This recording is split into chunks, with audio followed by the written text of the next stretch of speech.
sabia criar. Senhoras e senhores, sejam todos muito bem-vindos ao ano de 1962.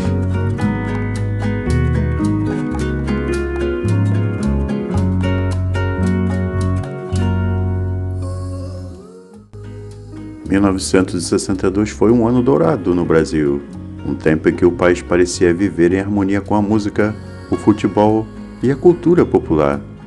O espírito de alegria estava no ar, e as ondas de Copacabana embalavam o som suave da bossa nova, que havia conquistado o mundo. Tom Jobim, João Gilberto e Vinícius de Moraes eram os nomes que definiam a trilha sonora dessa época, com canções que falavam de amor, praia e vida simples, embalando as tardes cariocas. O futebol brasileiro estava no seu auge, ainda celebrando a conquista da Copa do Mundo de 58, e brilharia novamente nesse ano no Chile, conquistando o bicampeonato mundial, com Pelé, Garrincha e companhia. As ruas das cidades brasileiras eram um cenário de simplicidade e encanto. Carros como Fuscas e Sincas já começavam a disputar espaço com os grandões americanos e os europeus, e sem falar das lambretas que faziam enorme sucesso. 62 foi um ano em que o Brasil vivia intensamente, onde a beleza estava nas pequenas coisas do dia a dia e onde o futuro parecia cheio de possibilidades.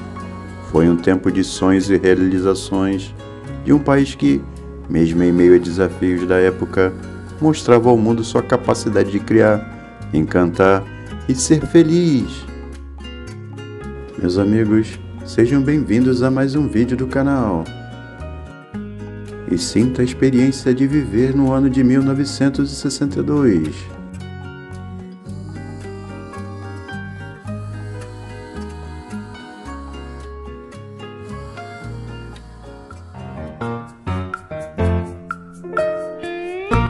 Em 1962, o país, ainda vivendo os ecos do desenvolvimento acelerado dos anos 50 e a efervescência da modernização prometida por Juscelino Kubitschek, encontrava-se em uma encruzilhada, tentando equilibrar o progresso com os desafios crescentes. Politicamente, o Brasil estava sob o governo de João Goulart, que havia assumido a presidência em 61, após a renúncia de Jânio Quadros. Jango, como era conhecido, enfrentava uma nação dividida. Seu governo, de caráter nacionalista e reformista, com viés comunista, promovia reformas de base nas áreas agrária, urbana e educacional. Gerava tanto apoio entre as classes populares quanto resistência das elites econômicas e militares. Em setembro de 62, foi realizado um plebiscito que decidiu pelo voto presidencialismo, reafirmando Jango no poder, aumentando as tensões políticas. Culturalmente, 1962 foi um ano de efervescência e criatividade.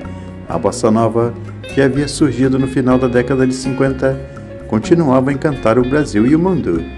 Mas o rock and roll já era um grande sucesso no mundo, e no Brasil não era diferente. Let's Twist Again, do Steve Checker, fazia enorme sucesso nas rádios brasileiras.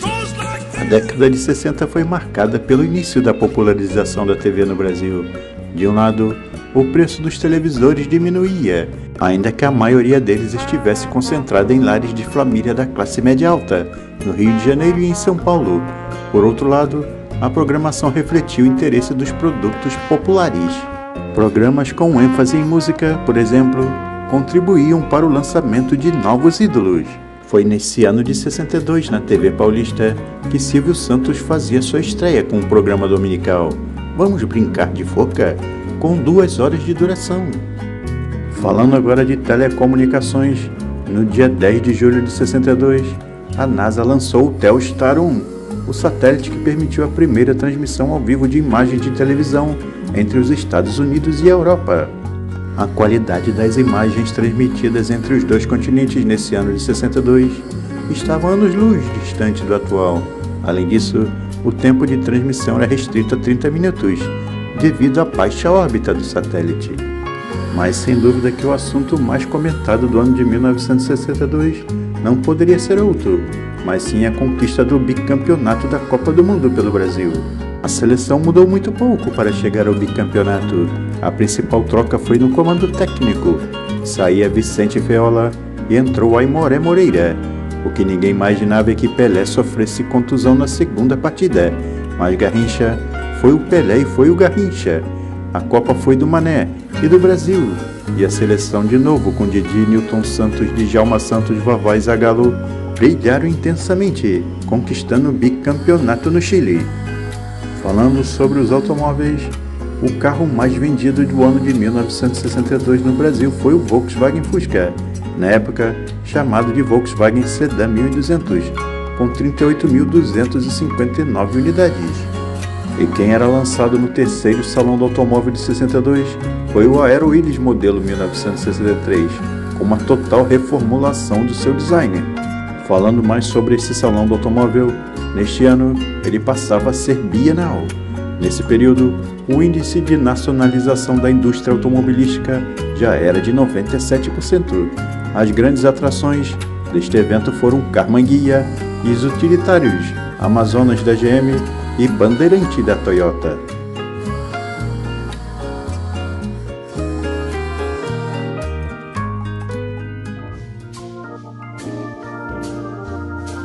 Em 1962, as principais cidades brasileiras pulsavam com uma energia única, repleta de charme e tradição. Era uma época em que as ruas eram tomadas por carros clássicos e bondes elétricos, onde as pessoas se cumprimentavam com sorrisos, e os bairros tinham um ar de comunidade acolhedora. Nas grandes metrópoles como Rio de Janeiro e São Paulo, a vida seguia seu ritmo tranquilo e cadenciado, contrastando com a agitação crescente do mundo moderno. As calçadas eram ladeadas por árvores frondosas, e os prédios históricos se erguiam imponentes, testemunhas silenciosas do passar do tempo. Já nos bairros residenciais, as casas de estilo colonial com art déco eram um cenário perfeito para as tardes de conversa na varanda e encontros de famílias. As ruas ganhavam vida com o som das crianças brincando e o cheiro tentador das refeições sendo preparadas nas cozinhas. Os mercados e feiras livres eram verdadeiros tesouros de sabores e aromas, onde as donas de casa buscavam os melhores ingredientes para suas receitas tradicionais. Frutas frescas, legumes coloridos e temperos exóticos enchiam as bancas, convidando os passantes a uma viagem pelos sabores da terra. À noite, os cinemas e teatros eram os pontos de encontro preferidos dos jovens e casais apaixonados, que se encantavam com as produções cinematográficas e espetáculos teatrais. As praças e parques também ganhavam vida, com famílias inteiras aproveitando o ar fresco e companhia um dos outros. E quem não se lembra das icônicas lanchonetes e sorveterias, onde se podia saborear um delicioso milkshake ou um sorvete cremoso, além da banana split, você se lembra? Eram momentos simples, mas cheios de magia e encanto, que deixavam lembranças doces na memória de quem viveu aqueles gloriosos tempos. Em resumo, a vida nas principais cidades brasileiras em 62 era uma mistura de tradição e modernidade, onde o passado e o presente se encontravam em um cenário de charme e beleza. Era uma época de simplicidade e elegância, onde cada momento era vivido com intensidade e gratidão pelos pequenos prazeres da vida. Vamos falar agora sobre a política no Brasil de 1962. O período foi marcado por uma polarização intensa, com debates acalorados sobre questões como a reforma agrária e a nacionalização de empresas estrangeiras.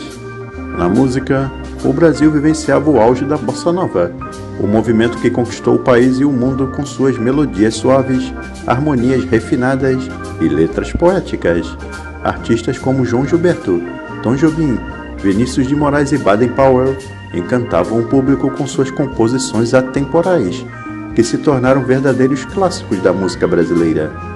Foi em 62 que a Rede Tupi lançou a novela Cleópatra, escrita por Walter George Dusty, cujo em seu elenco atuava Tarcísio Meira e a atriz como Cleópatra se chamava Dalva Barreto. O ano de 1962 também foi marcado por grandes lançamentos da indústria automobilística mundial, como por exemplo o AC Cobra ou Shelby Cobra, o Alfa Romeo Giulia, o Chevrolet Chevy 2 Nova, o Ford Cortina e o Lotus Elan, por exemplo. Enquanto isso, no Brasil, quem abrilhantava a capa da edição de outubro da revista Quatro Rodas era o Aero Willis, apresentado no terceiro Salão do Automóvel, cujo automóvel ganhou uma total reestilização. Com relação às músicas mais tocadas nas rádios brasileiras, podemos citar o Trovador de Toledo, com Gilda Lopes, Prelúdio para Ninar Gente Grande, de Luiz Vieira, Let's Do It Again, de Chubby Checker, Fica Comigo Esta Noite, de Nelson Gonçalves, Estão Voltando as Flores, de Helena de Lima.